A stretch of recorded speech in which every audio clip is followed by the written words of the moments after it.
Welcome to Just Talking About Jesus. I'm Jan Johnson, a seasoned believer who loves relationships and, just talking about Jesus.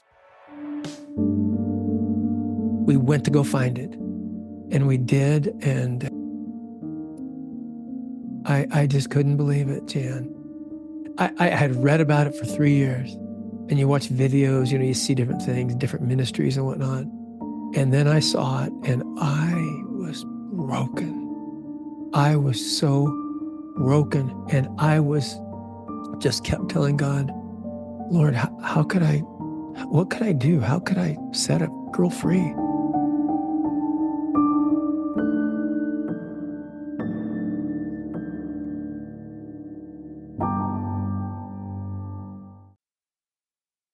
Prior to God calling him to ministry, Kenny Sachs graduated from seminary and pastored 2 churches. He was a high school teacher and basketball, track, and field coach for many years. Kenny and his bride have 5 daughters, 1 son, and 15 grandchildren, and reside in Boise, Idaho. Kenny and his wife decided to help one impoverished girl in the Philippines that he'd met during that time, and they founded Wipe Every Tear, helping one girl quickly became 4, and then many. He entered into the good side of the sex trade. Their first safe house, called Hope House, was secured in 2012 in partnership with local Filipinos. Wipe Every Tear works closely with local Filipino churches to help women escape the imprisonment of sexual exploitation, providing a new life in Jesus along with formal college education, which is a must in the Philippines to even work in a fast food industry. Kenny is passionate for revival.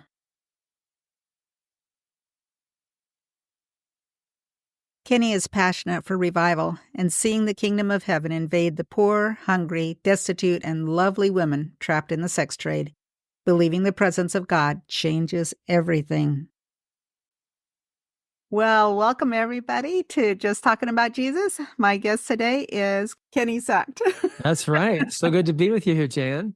Welcome. So glad to have you here.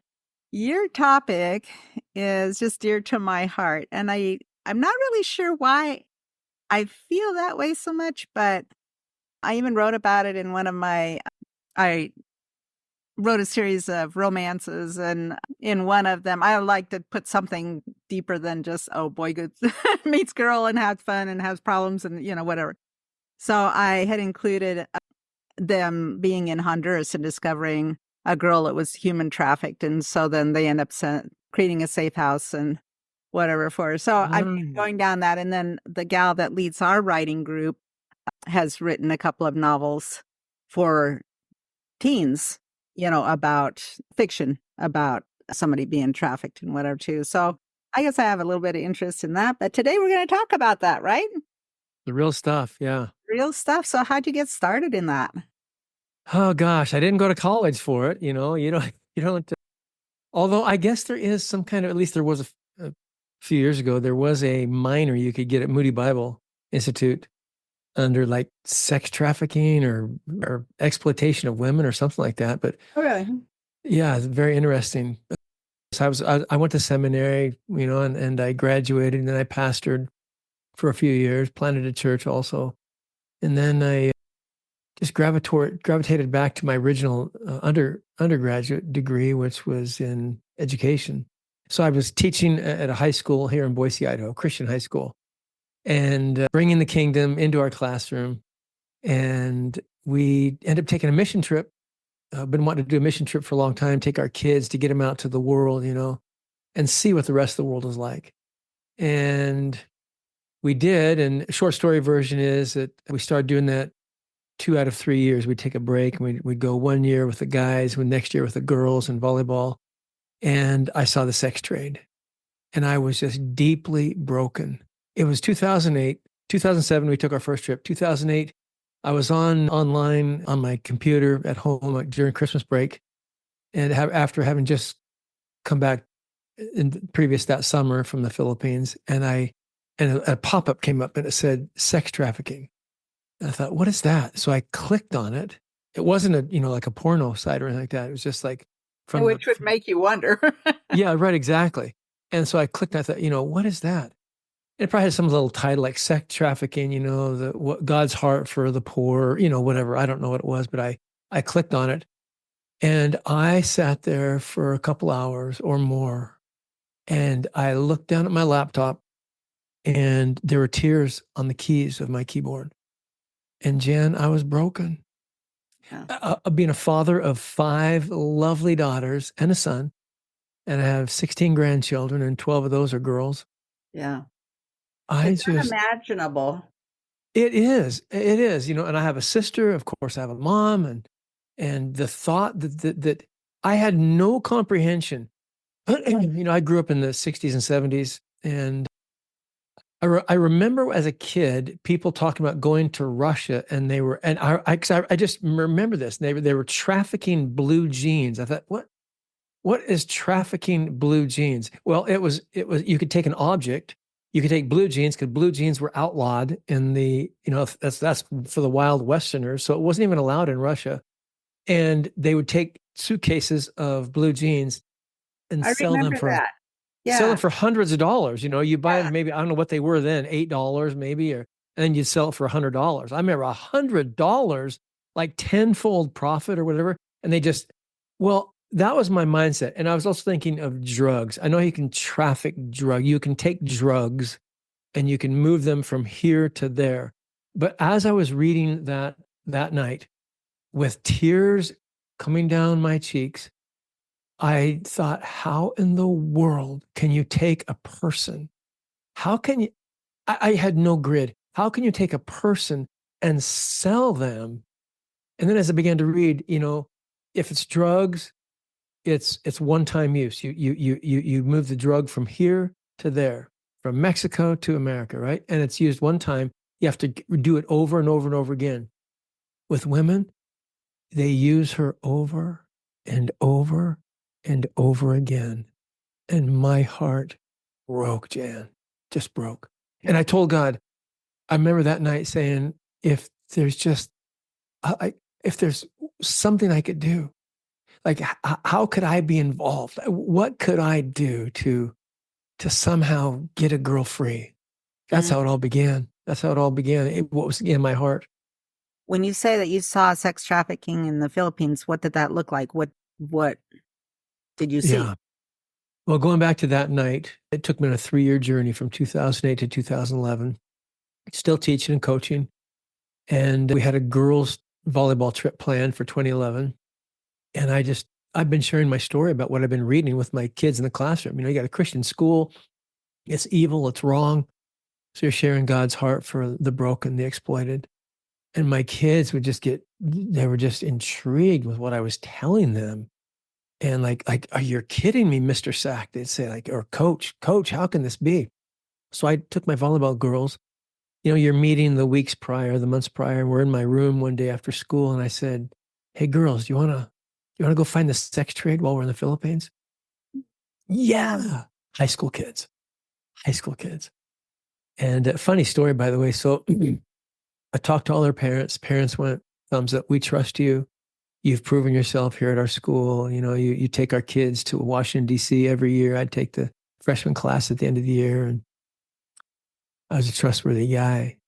And my good friend and then vice principal was Brad Carr. And he brought me in his office and he just said, what are you doing? You know? And I ended up telling him, sex trafficking and whatnot. We had this conversation. It was like, how safe is it? How, all that kind of stuff that comes up, right? And I Exactly. go, I don't know how safe it is. By the way, we get people ask us all the time, like, well, how safe is it if I come on a trip? Because we need people to come to the Philippines to help us get into the bars because Filipinos can't get in the bars. We can talk about that later if you want. So we need Americans. We need foreigners to come. It was crazy. And I will answer people say, well, Paul says to follow in his steps. I said he was shipwrecked, he was beaten, he was stoned, he was left for dead, he was hungry. So, well, how safe is safe? We talk about we want to raise up our kids, going back to the high school illustration, to be missionaries, to be men and women of God in the workplace, and And I just told my good friend Brad, I said, Brad, we want you. One thing you like about me is I'm always challenging our kids to go for it and take the kingdom out there. And he just went, you're right. Let's do this. So we did. So I found the sex trade with a group of high school kids. Had a couple high school graduates now college kids with us, former alumni, and they went with us. My wife was on that trip, and we had I think 3 or 4 other adults. And we did the volleyball camp like we do with this church for 1 week, and then the next week, which we normally do other things with church, we went to go find it, and we did, and I just couldn't believe it, Jan. I had read about it for 3 years, and you watch videos, you see different things, different ministries and whatnot. And then I saw it and I was broken. I was so broken. And I was just kept telling God, Lord, what could I do? How could I set a girl free? And this was in a very poor area. And they were what we'd call a third world bottom tier bars. They were like, I mean, sometimes you walk in and just little tiny dirty floors, and there'd be like one table and 2 chairs even. And if more people came in, they would go to the next place next door and bring a table over, little plastic tables. And these girls would be sitting there called GROs, guest relation officers, because prostitution is illegal, quote, in the Philippines, but it's everywhere. And everyone's on the take and they let it happen. They all get greased. They all get some money, all the authorities get money. But I saw these lovely girls. I mean, they're just like, and they're tiny, they're tiny and their skin is so beautiful because it's so humid, and I just thought they're just like my daughters, my 5 lovely daughters. And I just went, and that's terrible. Since we've gone into the big city called Angeles City, the City of Angels, and it's a sex tourism capital of the Philippines. And it's one of the prime ones in Southeast Asia where people go from all over the world to go to these bars, and they take sex vacations. We're talking 240 bars, over 12,000 women. Unbelievable. So how did God show you how to actually step into that ministry? What to do? I know, like, hello, God. It has to be God showing you. Yeah. I was educated in secondary education, to be a teacher. And I taught mostly U.S. history, small school, though. You would teach everything, PE, health, you teach Bible, you teach all sorts I of taught stuff. in small school. Yeah. So you do everything. You go to seminary, and you get a degree in theology and you do that. And so, yeah, it's a great question. Like, how do you do it? I have no answer. I just knew for decades, Jan, I made this prayer, the following prayer, as part of my life. Coming from deep within me, I would say, God, break my heart for the things that break yours. And I sincerely would ask him that. And then over the years, don't let me forget to go back to the question, how did I do that? But over the years, I started to refine that. I'd say, God, give me your nose. I want to smell what you smell. Mm-hmm. I want your ears. I want to hear what you hear. I want to see what you see. I want to touch what you touch. I want my feet to walk where your feet walk. Just take me to where you would be. Hear, see, smell, taste. Mm.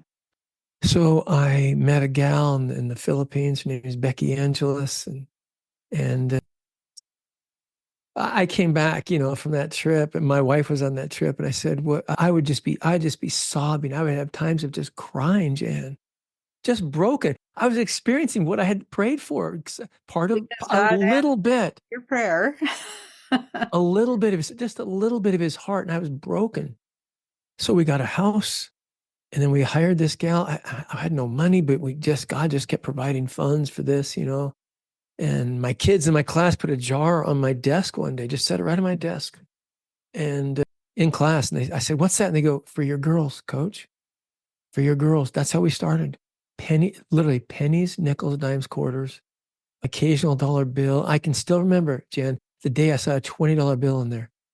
A 20. And I remember there was a folded up piece of paper and it looked like the size of a check, you know, it was folded in fours. And I went, I think that's a check. I think it is. Or maybe it could be a note, but it looks like a check.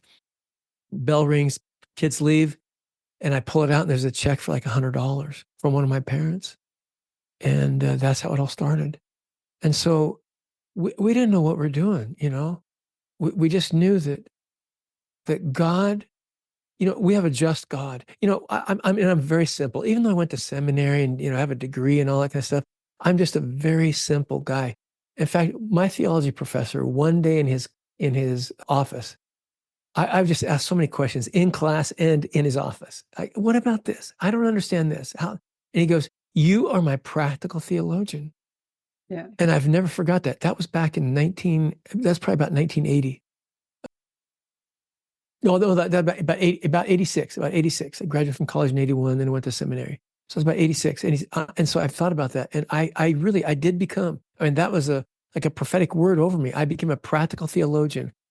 I started believing the scriptures that said God will come on you, he'll give you power. I mean, the scripture says to raise the dead, heal the sick, cast out demons, cleanse lepers.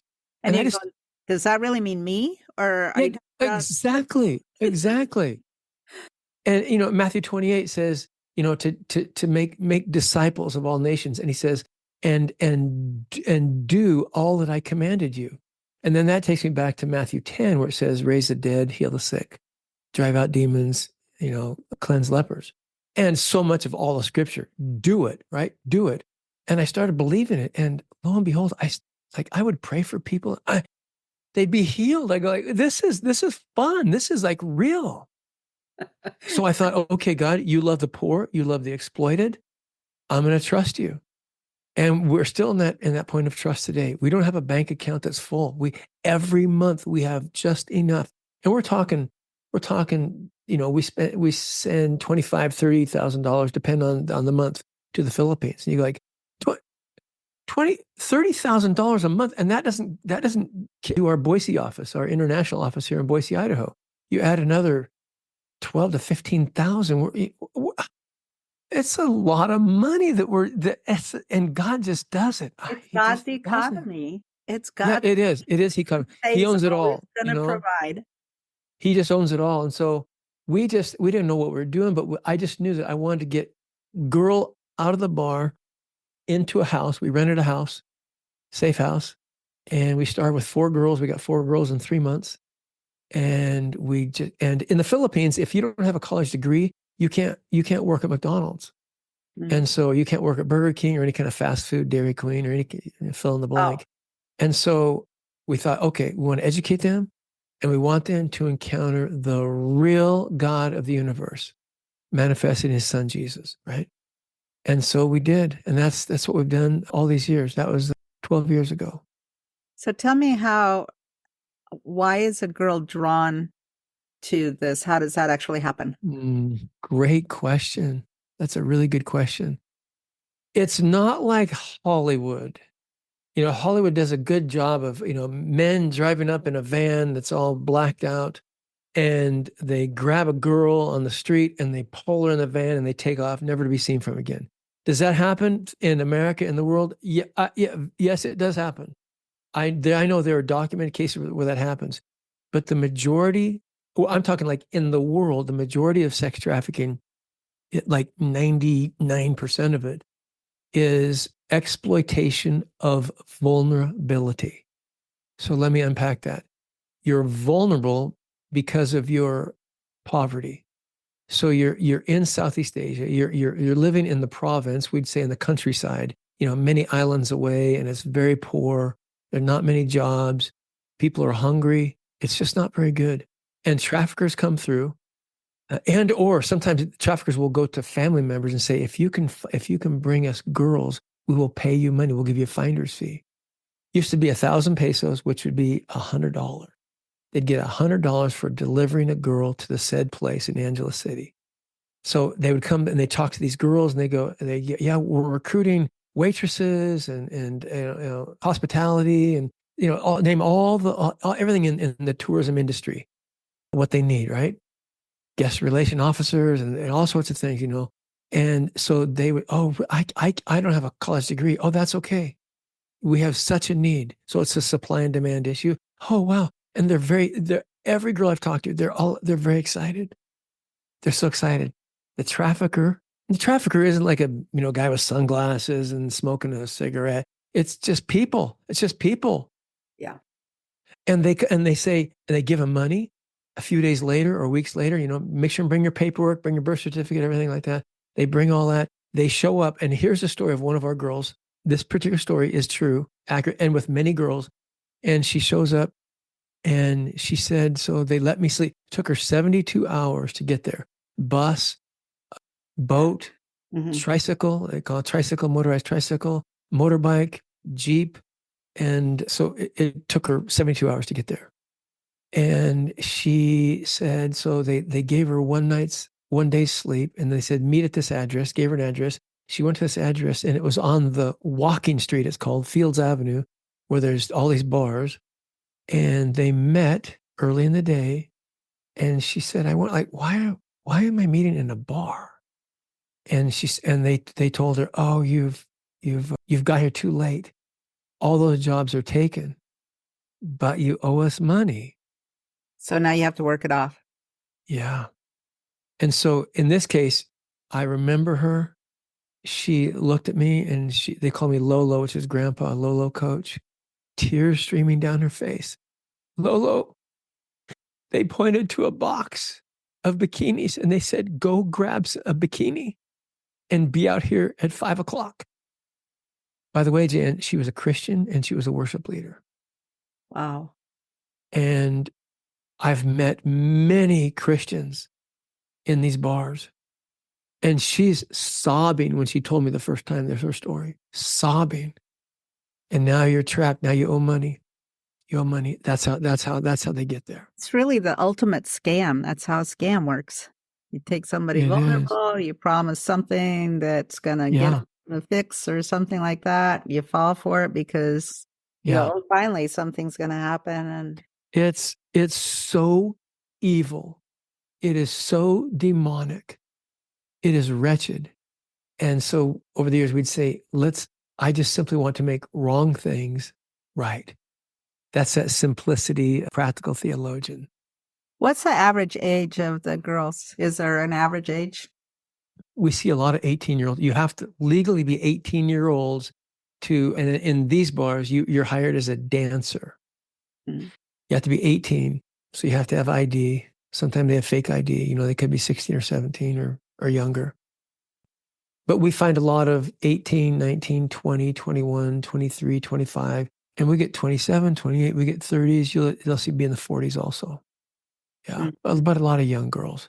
It's who's your customer? It's men. Men want young, beautiful girls. Yeah. Yeah.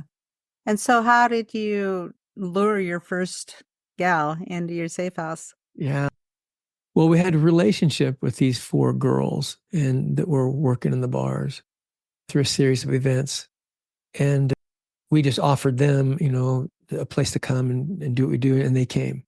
But it was after that we started going to actual bars and going and finding these girls. And what do you do? Mm-hmm. I can remember going to these bars. It was me and Becky. She's a Which is Filipino. probably not your normal comfort zone. No. I'm married. I'm married. And I've got, pictures of my kids. I got a picture of my wife, on the wall right in front of me, my bride on our wedding day, And so, well, let me go back. One day we were meeting with another ministry, big ministry called IJM, International Justice Mission. And we're in Manila. We're meeting with them.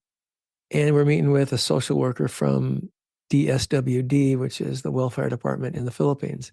And early on, they said, and our girls were coming in and out, and we're talking with them. They'd go, bye, Lolo, bye, coach. And they'd be going, they got their ponytail, they got their book bag, and they put their lipstick on, and they're going to college. They're going to school.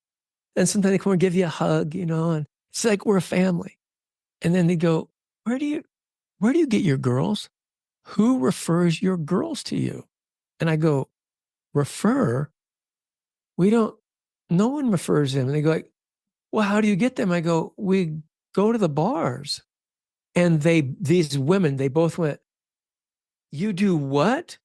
I go, well, I mean, I have no grid. I'm just an average, simple, practical theologian. I mean, and I said, well, we go to the bars. And I go, back in Idaho, when we go, it just came to me right then and there. I remember saying this. In Idaho, when we go fishing, we don't go to the sewer pond.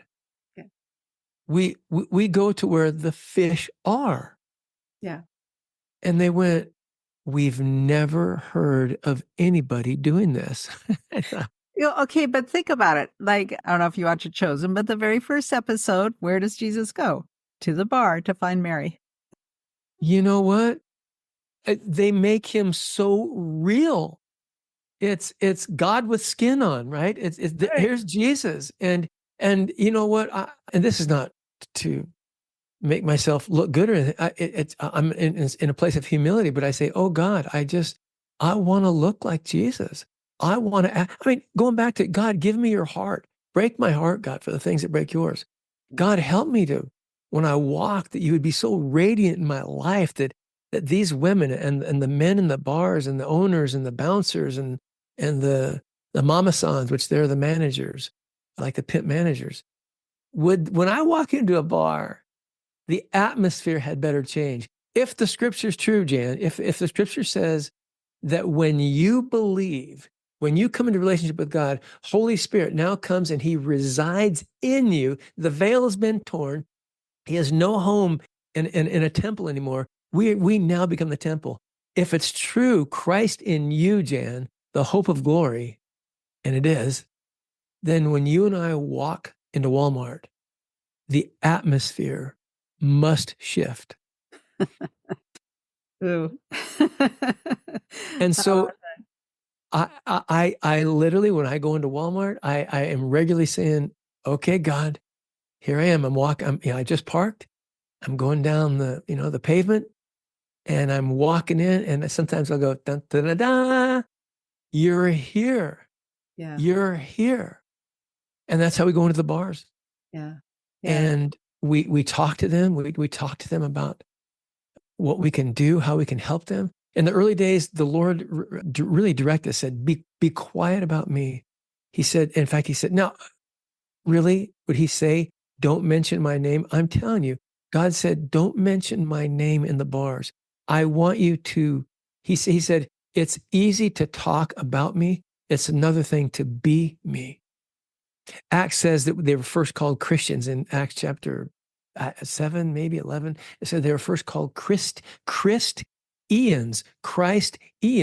or little Christ. Think about that. Yeah. Well, I theologically used to know, yeah, little Christ. But then when you go like, okay, if I really am a little Jesus, wow. Yeah. Wow. I now have the power and authority and the love that exudes and comes out of Jesus in my heart, coming out of me now to set girls free. And so we offer them a way out, and we oftentimes throw a banquet when we do our mission trips. But anybody listen to this, you can come on a mission trip with your church, your business, your individually. We have open trips. We need foreigners. We can't do it without foreigners. We have young and old alike. We have senior citizens come. We have young 18, 19, 20-year-olds come also. We have a whole gamut.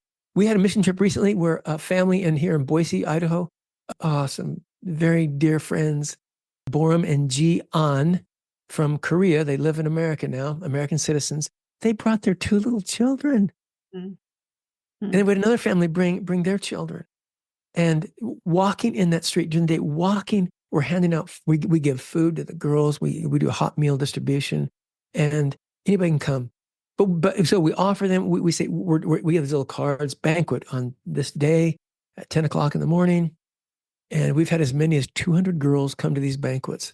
And on the card, it says a banquet meal, nice meal, prizes, fun, music, and we make it fun. And nobody stops them from going? Yes, they do. It's hard for them to get away. Many have to say, I'm going out to eat. Some, though, are in houses and they can't leave. Mm-hmm. After work, they're escorted right to the house. and they cannot leave because there's a guard at the door. They cannot leave until work begins. Yeah. It's terrible. And so, but oftentimes they live on their own or in a dormitory situation where they are allowed freedom to go out. They're never allowed to, like, you can never talk to other men because they're scared they're going to find a man and do side work, and then they'd receive all the profit versus half of the profit, kind of a thing. Yeah. Yeah. And they come to this saying, and we're not religious, but we preach the gospel. I get up and I, with a translator, even though they know English very well in the Philippines. That's another good thing. When you get off the airplane on a mission trip, people speak English, Yeah. and you can actually converse with everybody. Yeah. But when we do these banquets, where I will have a translator. Jireli is my translator, one of our lovely girls, just on our staff, and she'll translate, and we'll preach the gospel. We'll talk about what it is, and then we talk about hope, how I started. The story I'm telling you. I came to the Philippines. I saw this, and there are tears everywhere in the room. Tears everywhere, just coming down, crying. And we have a relationship with many of these girls. Many come multiple times to this banquet because, they want to eat. They're hungry. And then we invite them to the ultimate, which is called the Girls Getaway. And we invite a select number of, we can only take, usually 20, 25 girls. We have a budget for every group, every team that comes. And we take them to an island getaway. We literally take a bus. We leave at 4 in the morning. And they have to come, they have to be there early, right after they get off of work. Many are getting off at 2, 3, 4 in the morning. They come, and we take a bus for 3, 4 hours. And then we get on a boat, a ferry, and we go to this island, and it's an exotic island getaway. And why do we do that? We take them to get them away from that atmosphere and give them a real vacation. We say it's a vacation. I mean, we treat these girls with love and honor. If my girls in that situation, I would want another ministry, another NGO, non-government organization, nonprofit, to treat my daughters. Yeah.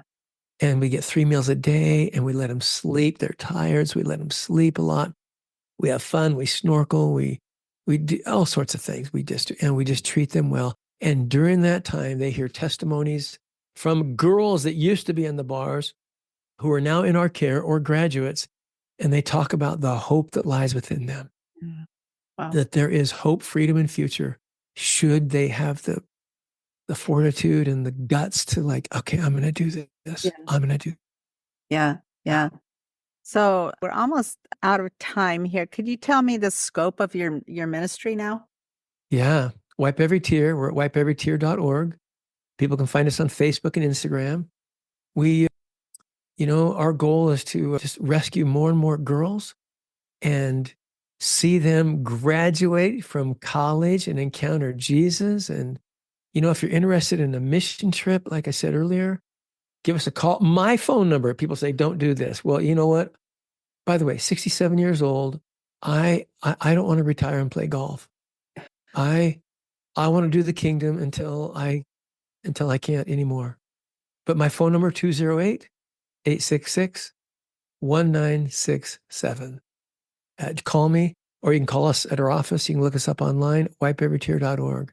We'd love to have people who want to pray for us, want to partner with us, churches, etc. I speak around the nation, around the world. I'd love to come and speak at your church or your organization also. Okay. Oh, this is really heartwarming. It just what a wonderful, wonderful story. I can't wait to share this with everyone. So thank you, Jan. Thank you so much. Thank you.